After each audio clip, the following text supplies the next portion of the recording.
Friday, and it's the first hour of Friday, so it's time for our Brunch with Bernie hour. Senator Bernie Sanders on the line with us. Great to have you.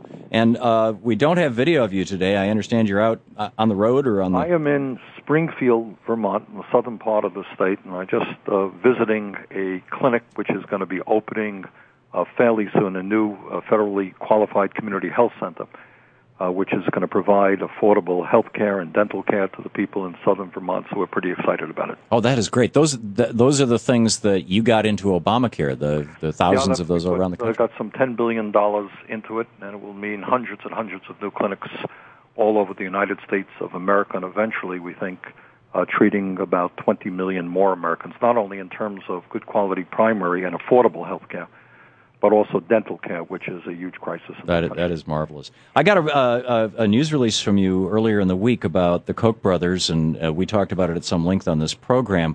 Give me an update. Well, here's where we are. You know, Tom, when you are in the middle of a struggle, as you are and as I am, and we're at battle every day, sometimes it's hard to see how momentous certain decisions were. What the Citizens United Supreme Court decision 2 years ago was about was coming up with the absurd conclusion that a corporation was a person, had First Amendment rights, and could spend as much as it wanted in political campaigns. And when that news came out, when that decision came out, there was a lot of unhappiness, but I think people did not fully appreciate what it meant. And we are now seeing what it meant. We are seeing the fact that billionaires affiliated with the Republican Party will be spending, we think, at least $1 billion on this campaign in support of Romney and other Republicans. And we just learned that one family, one right-wing billionaire family, the Koch brothers, are going to spend approximately $400 million. And that's an approximation. If this family is a multi-billion-dollar family, investing in owning the United States government is probably a better investment than in coal or oil companies. So if you can own the government, that's pretty good. And that's what they are about. But the idea that one family can spend at least $400 million in electing the people they want to elect is such a disgrace and such an abomination for our democratic process that it's almost hard to talk about. You have people who fought and died in this country to maintain a democratic form of government, which means that all of us, rich or poor, black or white, young or old, we all have one vote. That's the common. That's our what we share in common. We have one vote, and we select and fight for those candidates we like. And now that you have one family can spend $400 million or more,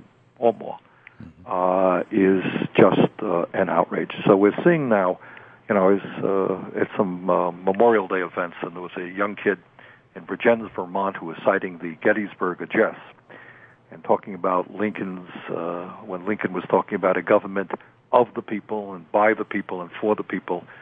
And now we are evolving very rapidly into a government of the wealthy and large corporations and for the wealthy and large corporations and by the wealthy and the large corporations.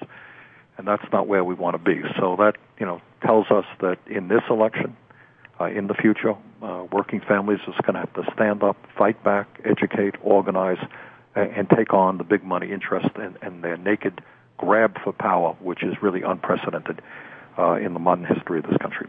It truly is. And what are the steps that you would suggest we take to take on this cancer in our democracy? Well, for a start, long term, there's no question that we need a constitutional amendment. And as you know, I have offered an amendment, and if people want to sign the petition in support of that amendment, it's on our website, sanders.senate.gov. Tom Udall of New Mexico has a different amendment, very good amendment. So we have to move forward in passing a constitutional amendment. There are now, I believe, 5 separate states in the country, including Vermont, New Mexico, Hawaii, a couple of others, where the legislature have gone on record in support of a constitutional amendment. There are, my guess, hundreds of towns all over America and cities, large ones and small ones, that have gone on record in saying what we have now is an abomination. We need a constitutional amendment to restore democracy in America. Short term, there will be a bill, as best I understand, coming before the Senate, I think within a month. And it's called the Disclose Act. And what it says, pretty simple bill. It says that these third-party PACs, these independent expenditures, that if they're going to put ads on television, two things have to happen. Number one, there has to be an immediate disclosure as to who's paying for it. And second of all, and perhaps even more importantly, the CEO of the corporation, the guy who is putting up the money, is going to have his face on that television ad saying what any political candidate has got to say is that I approve this message. So I think when you see these large corporations putting money into TV ads, you're not going to see, I think, the CEOs wanting to be on TV, making the whole country aware that they are involved in these things, because it's bad for their business. Right. So I think that can have a significant impact in reducing the impact of Citizens United. So that bill should come up. I would hope that everybody urges their members of the Senate and hopefully the House to vote for that. That's a short-term solution. Long-term, clearly we need a constitutional amendment. Other point that I want to make is from now to the end of the campaign and after the campaign in the lame duck session, the most important issue that will be debated and discussed is how we proceed with deficit reduction. This country has a $15+ trillion national debt caused significantly by wars in Iraq and Afghanistan, tax breaks for the rich. This Wall Street caused a recession which lowered revenue substantially coming into the federal government, and so forth. And now what you have is the big money interests, the Wall Street people, certainly all of the Republicans, and unfortunately too many Democrats are talking about some type of Bowles-Simpson approach, which would essentially balance the budget and move to a deficit reduction on the backs of the elderly and the sick and the children and the poor. And we have got to do everything we can to prevent that. What we must never forget when we talk about deficit reduction is, number one, how we got into the deficit, but equally important, the fact that right now in America, we have the most unequal distribution of wealth and income of any major country on earth, and we have a situation today which is worse than at any time since the 1920s, before the Depression. And what that means is you got 400 families, Koch brothers among others, billionaire families, who together own more wealth than the bottom half of America. You got the top 1%, Tom, that owns 40% of the wealth of America, and then you got the bottom 60% that owns less than 2% of the wealth of America. So you have a situation where the people on top are doing phenomenally well. We've seen a huge increase in the number of millionaires and billionaires, and meanwhile, their effective tax rate, as Warren Buffett reminds us, is now the lowest that it has been in decades. You got some millionaires, billionaires paying less in taxes than middle-income people. You got large corporations who are paying, in some cases, after making billions in profits, nothing in taxes. And then these guys at the top will say, well, that's not enough. You know, hey, 1% only owns 40% of the wealth of America. We can do better than that. So let's give us more tax breaks, and let's put deficit reduction on the backs of Social Security, Medicare, Medicaid, and education. And that's what we have to be united in fighting against. Amen. Senator Bernie Sanders with us. We'll be right back. This is the Thom Hartmann Program. Up next, your calls for Senator Sanders, 866-987-THOM. Check out Bernie's website, sanders.senate.gov, G-O-V.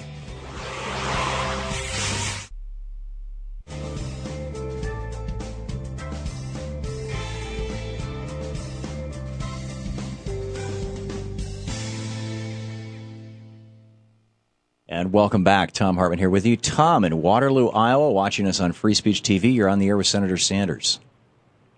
Good afternoon, guys, and thank you for taking my call. I have a question in reference to felon voting rights. Now, to the best of my knowledge, some states will disallow a reformed felon like myself who served his time and is paying his restitution the right to vote. However, other states would, in fact, give me the right to vote as long as I'm not in jail. is there going to be any legislature on the books that would allow registered felons the right to vote in the federal elections without infringing on the states' rights? I mean, it would make sense. I mean, we have Darrell Issa on the Ways and Means Committee, and we know all about him. I'll take your answer off air. Thank you. Thank you. Well, Tom raises an interesting question, and I'm not sure what the answer is. What Tom is saying is you have some states, and I believe Vermont is one of them, when a person does his or her time, they are then allowed to vote. And you have other states where people cannot vote. My own view is that if a person does his or her time, they should be allowed to vote. Tom asked if there's any national legislation available to make that the case for federal elections. Tom, I am not aware of that case. Okay. Janice in Sacramento, California, watching on Free Speech TV. You're on the air with Senator Sanders. Yes, Senator Sanders, I want to thank you for gracing the halls of our democracy for so many years. Thank you. And by and for the people.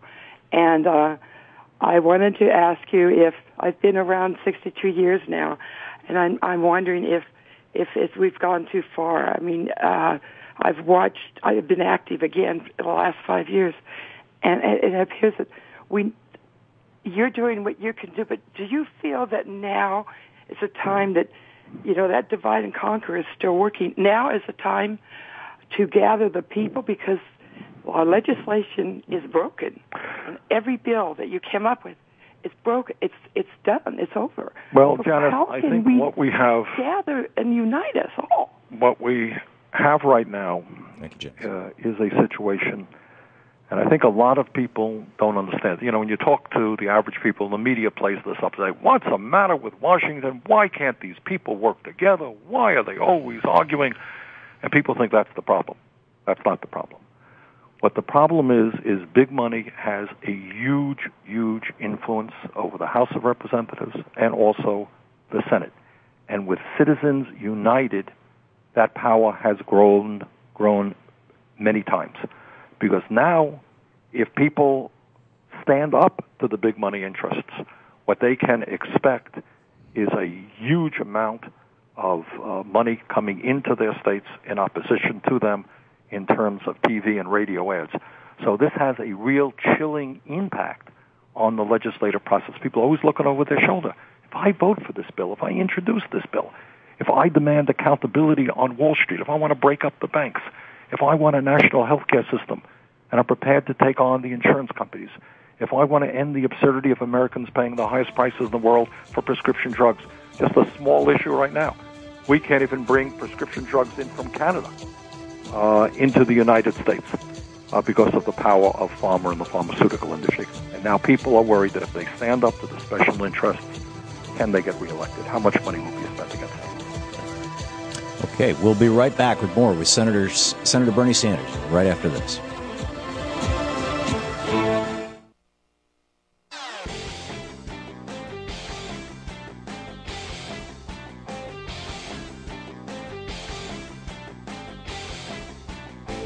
Sam in Joliet, Illinois. You're on the air with Senator Sanders.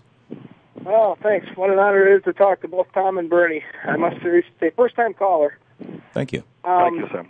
My question is, ironically, I'll be in Madison this weekend. About the Wisconsin recall, what are your feelings on it, and do you have any support? Have you made any appearances in supporting Tom Barrett? Do you plan on any before next week? I have not been lately to Wisconsin. I was to Wisconsin a number of months ago. They have a Fighting Bob Fest, and there was a very large crowd out. We had some great meetings, but I haven't been there lately. I think that I'm not much into speculation. I know that progressives and trade unionists are working hard, and I think a lot of it will depend upon turnout.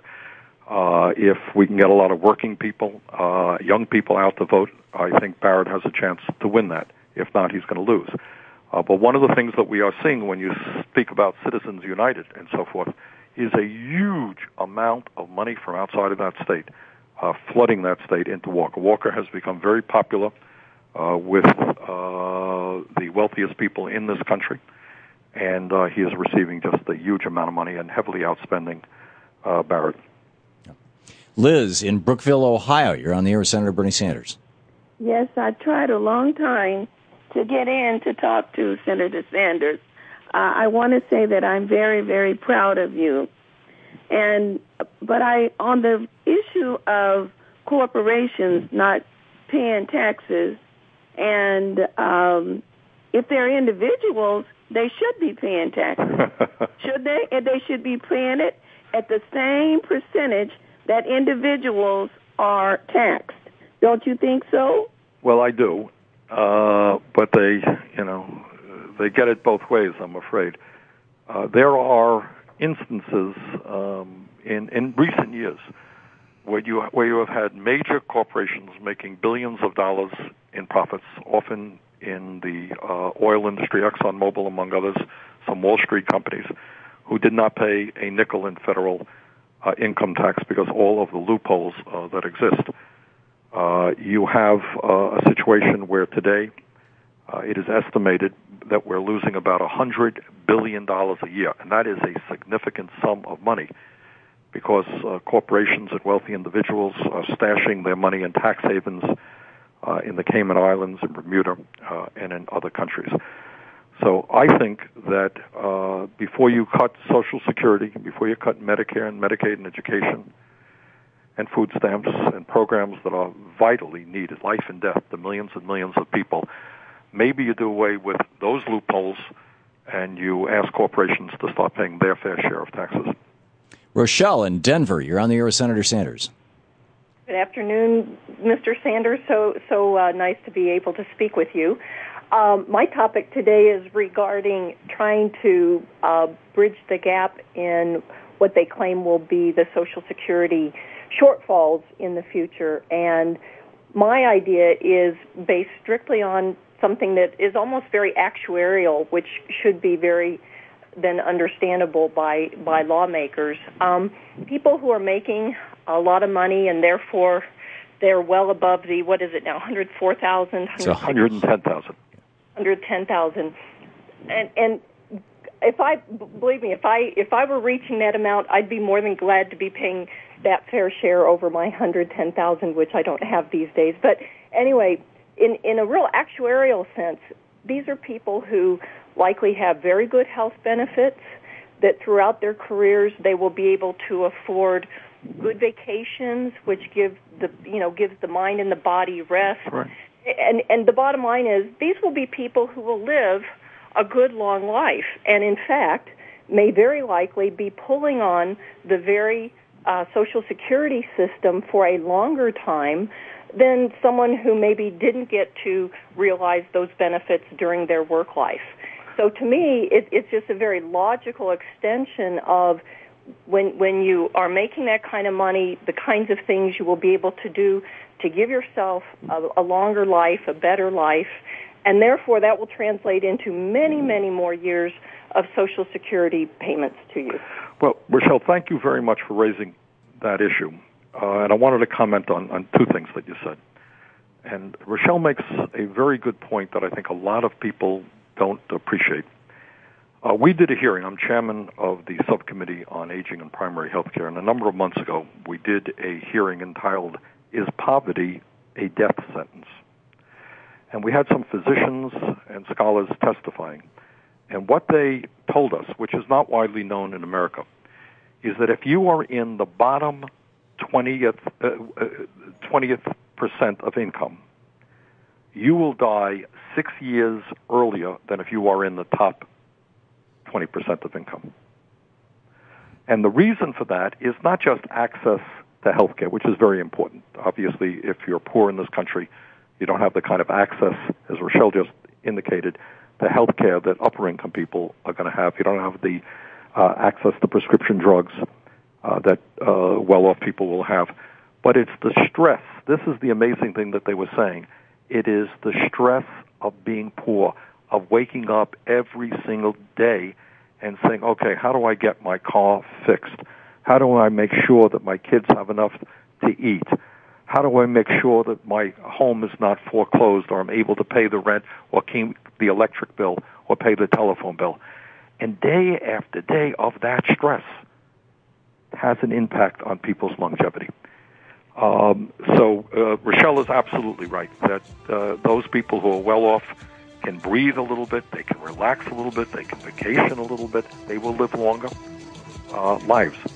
But the second point that I want to get back to after the break here, Tom. Okay, we will do that. A recent study that came out which told us how very simply we can make sure Social Security is there for the next 75 years.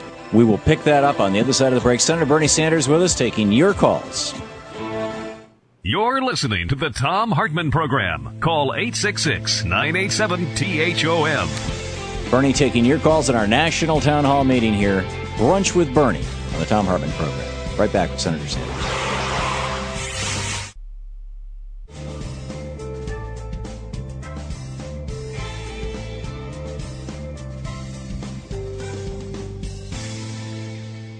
And you better start swimming or you'll sink like a stone, or the times they are a-changing.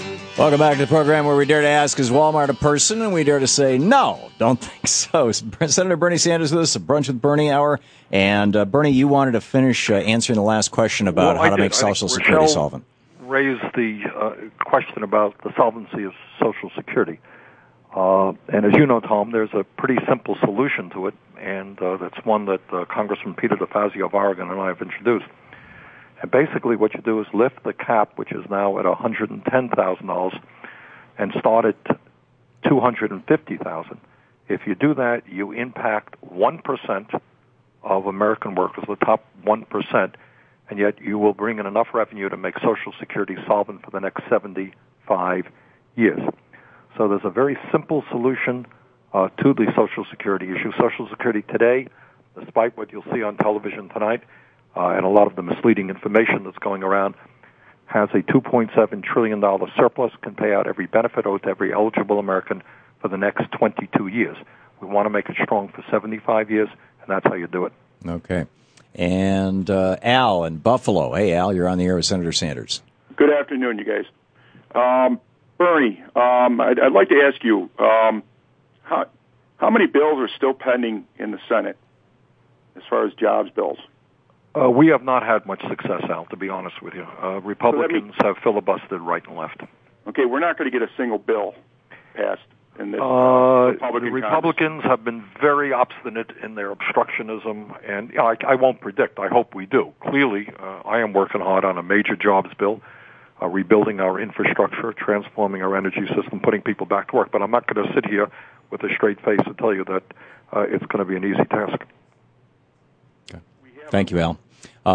Let's see here. Julie in Los Angeles. You're on the air, Senator Sanders. Hi. Hi. I am calling in reference to the electoral process and the whole worrisome procedure of how we're going to vote so that we can make sure that it's square, that we're not being cheated and the Republicans aren't playing tricks. Well, Julie, thank you for raising that issue. As I mentioned earlier, I think what we're seeing something now that we have not seen in the modern history of this country, and that is a real attack by the big money interests, not only against working people economically, but politically as well.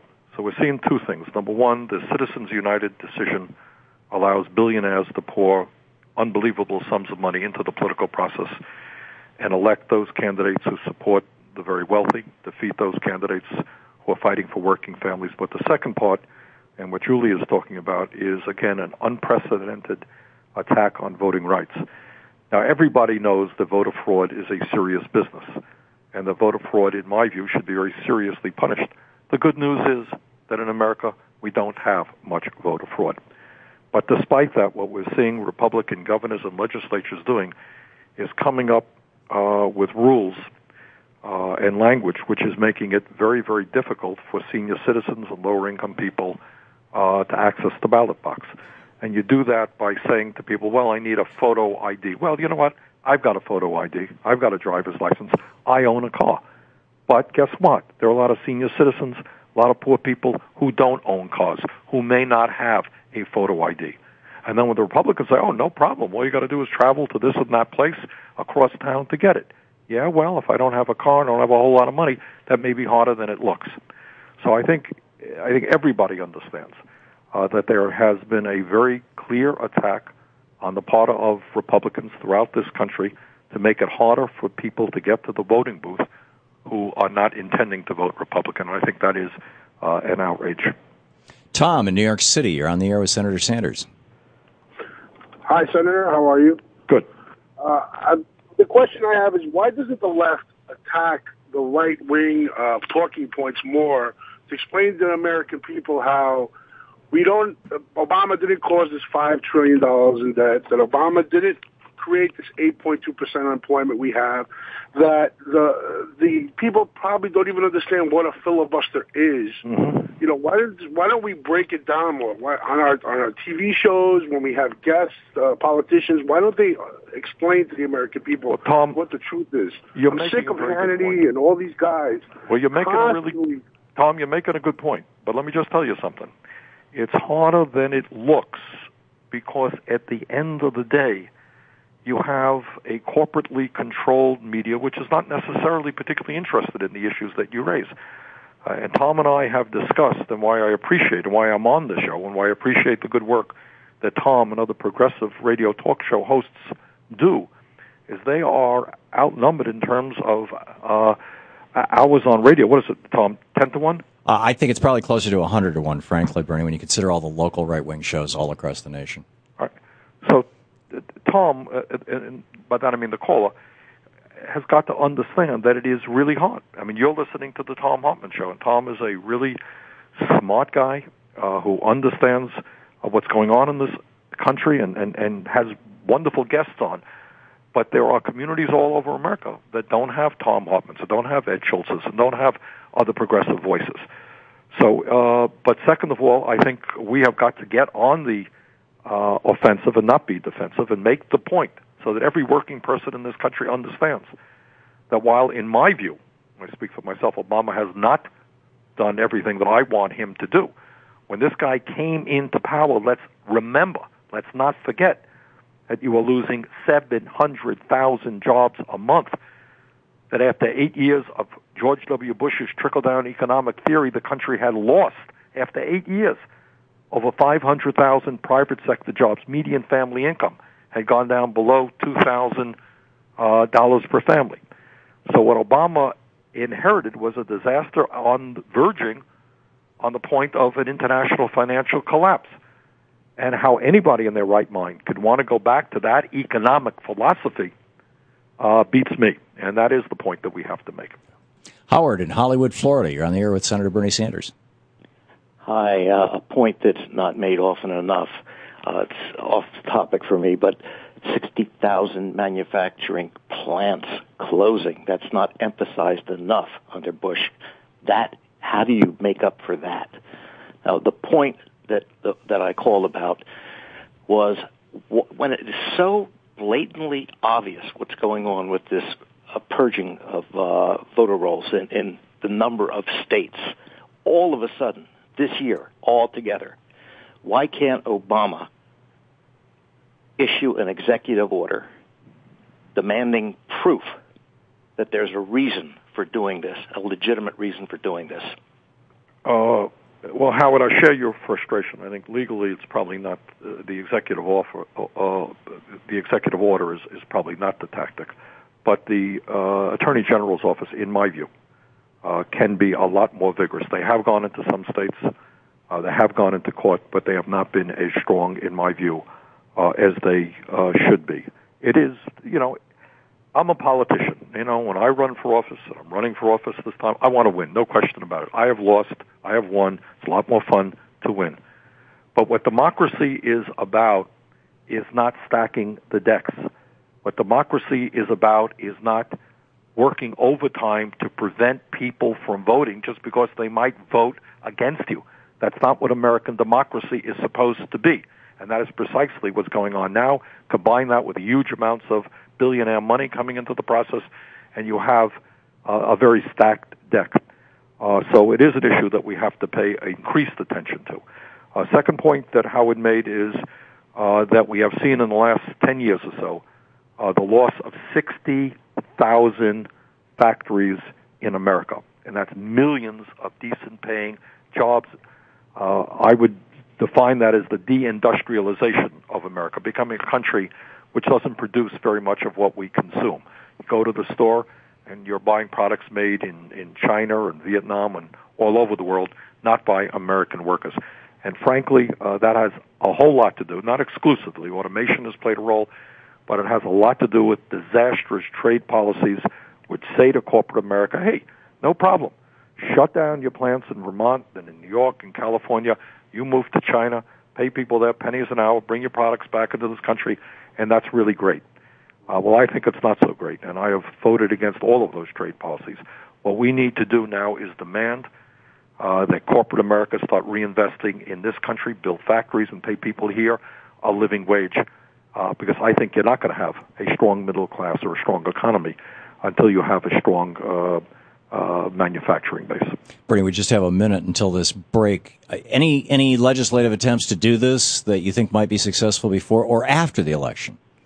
Well, here's the answer is, yeah. I mean, I have in the past introduced legislation to repeal permanent normal trade relations with China.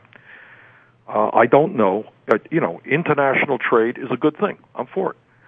But it is just not fair to American workers. Nobody thinks it's fair when people are being paid pennies an hour in competition with an American worker who wants and needs a decent standard of living. So what we need are trade agreements which respect American workers, which respect the environment, and those are the kinds of trade agreements we should pursue, and we can. Not trade agreements which are designed to allow corporations to throw American workers out on the street and move to low-wage countries. Very well. Senator Bernie Sanders with us. It's our Brunch with Bernie hour here on the Thom Hartmann Program. We'll be back with more of your calls for Bernie in our national town hall meeting, Brunch with Bernie. Check out Bernie's website, sanders.senate.gov. You can sign his constitutional amendment to roll back Citizens United. Sign up for his newsletter, The Bernie Buzz. It's great. You're listening to the Thom Hartmann Program. Visit ThomHartmann.com for audio and video archives. And over at ThomHartmann.com, we've got a brand new iPhone and iPad app, or brand new, newly updated. It's really great. Get all our blogs and everything.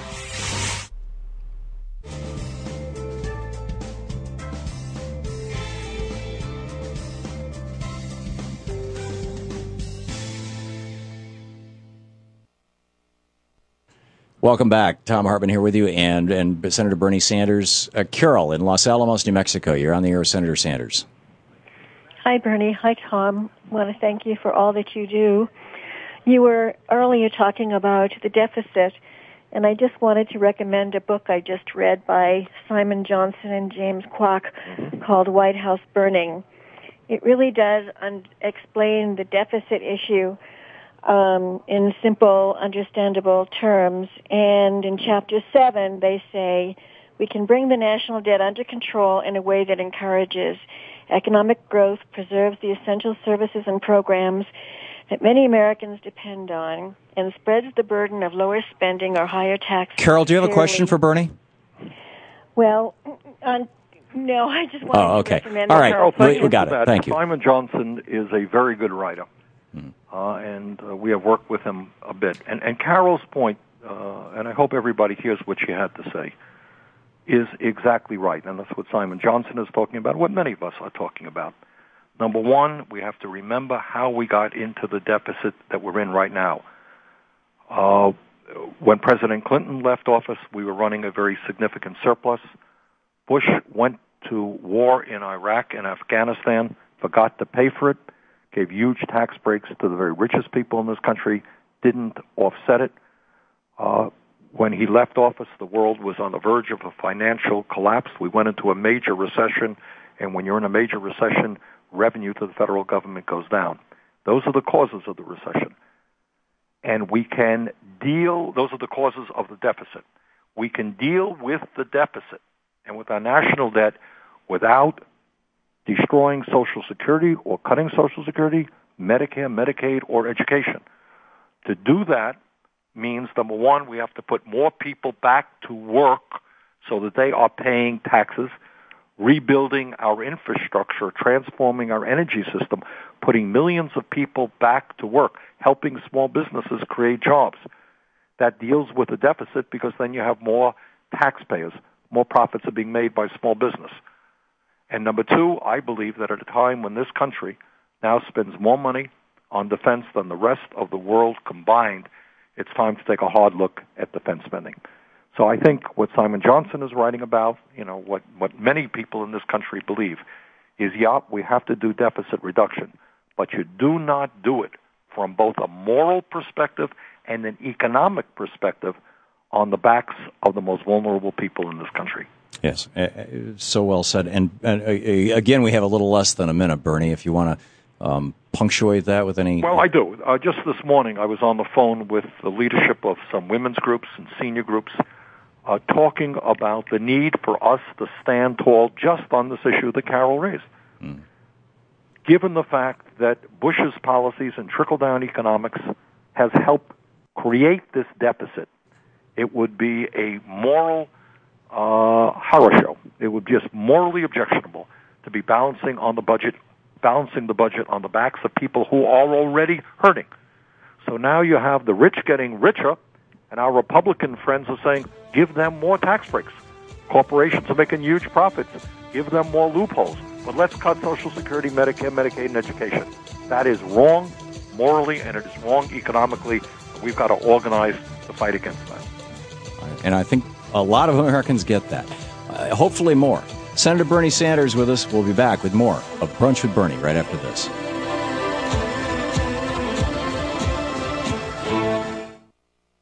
I'm sorry, Bernie. Our phone system crashed, and our engineer rebooted it, which dumped everything. And I hope that means we're getting all kinds of telephone calls coming in. Well, you had all 12 lines were slammed, as they always are throughout the entire hour, and but they just all got dumped because the system crashed. We've got a bug running around here. We've got to find out what it is. So let me just toss an open mic to you, and your thoughts on what we should be doing. What are the steps? What should be a progressive agenda for America? Well, here's what it ain't complicated. The progressive agenda says, number one, the most important domestic issue facing this country is this recession, in which real unemployment is close to 15%, counting those people who are underemployed and who have given up looking for work. We know how to put people back to work. And God only knows there's enough work in this country that needs to be done. In every state in this country, in my state, in California, all over America, we need to rebuild our roads. We need to rebuild our bridges. We need to rebuild our water systems, our wastewater plants. We have old schools. In terms of rail, we are falling further and further behind Europe and China. We need high-speed rail. If you do that, you put a whole lot of people back to work in short order. Second of all, we've got to end the absurdity of spending over $300 billion a year importing oil from abroad. We have to move to energy independence. We have to move to energy efficiency in this country, saving consumers money on their fuel bills. And we have to move towards sustainable energy such as wind, solar, geothermal, biomass. In my view, thirdly, and this is a tough one because you got not only Republicans but many Democrats, in my view, in error in supporting a disastrous trade policy which makes it easier for companies to shut down in this country and move abroad. We've got to rebuild our manufacturing sector. You do those things, you're going to create many, many millions of desperately needed jobs, rebuild the middle class. And by the way, deal with the deficit because you have more taxpayers out there. And second of all, what you have to do, we have to be very, very cognizant of an issue that people do not like to talk about. They're afraid to talk about it, and that is the growing wealth and income inequality in America. It is simply not acceptable to me that in this great country, the top 1% owns 40% of the wealth, the bottom 60% owns 2% of the wealth, and that gap between the very rich and everybody else is growing wider.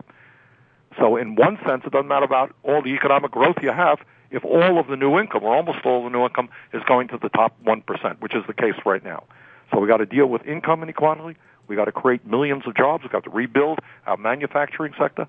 We have to join the rest of the industrialized world with a national health care program, single payer, guarantees health care to all people. got to deal with the global warming crisis.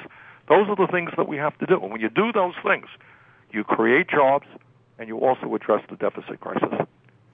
How do we? Okay, so and that is a marvelous agenda that I'm totally with. How do we bring that into being? How do we elect? Given the hundreds of billions of dollars against us. Look, it ain't easy. It ain't easy because you have right now a right-wing extremist party called the Republican Party, funded by billionaires, have a whole lot of power. They control the House of Representatives. You have a Democratic Party which is not progressive enough, which is not strong enough, which is not as closely tied to ordinary people as it should be. And I think what the message has got to be is we need to support those candidates who are grassroots candidates who are prepared to really represent the values and the needs of working families. And we got to be upfront and take on those candidates, whether Republicans or Democrats, who are not going to stand with ordinary Americans. And in my view, at the end of the day, while there is no question that bombarding the television airwaves and radio is very, very significant, I don't want to understate what it does. At the end of the day, knocking on doors and talking to people face to face is what works. And any working person who is going to vote for a candidate who wants more tax breaks for the rich, who wants to continue these corporate loopholes, who wants to see his or her job go to China, who wants to support a candidate who's going to cut Social Security, Medicare, and Medicaid, that individual should have his or her head examined. But we got to get the facts out to those people. Many of them don't have the facts. Just a couple of weeks ago, Tom, on this show, we had a very nice woman from Texas, a small town in Texas, calling up, worried that the government was getting too much involved in Medicare. Right. And she said that because she doesn't understand, she hasn't been told that Medicare is, in fact, a government program, a very successful government program. And a lot of people don't know that. They don't know what the federal government does. They don't know what goes on around the rest of the world. So we got a lot of educating to do. We got a lot of organizing to do. We have a lot of door knocking to do, telephoning to do. But our goal is to make sure that we're not going to turn the billionaires around. They want it all. They want it all. But our job is to rally working families to stand tall and to have a government which starts representing them and not just the very wealthy. Yeah, it gets back to it all begins when you get active, when each one of us gets out there, shows up, volunteers. There is no power stronger than people power. It is stronger than money power. Yeah, and I think the history so well demonstrates that. Senator Bernie Sanders. Bernie, thanks so much for being with us today. Good to be with you. And my apologies for the phone system crashing. We'll have it fixed by next week. Have a great weekend, Bernie. We'll be right back with more of the Thom Hartmann Program and Anything Goes Friday, assuming we can make our phones work. Stick around.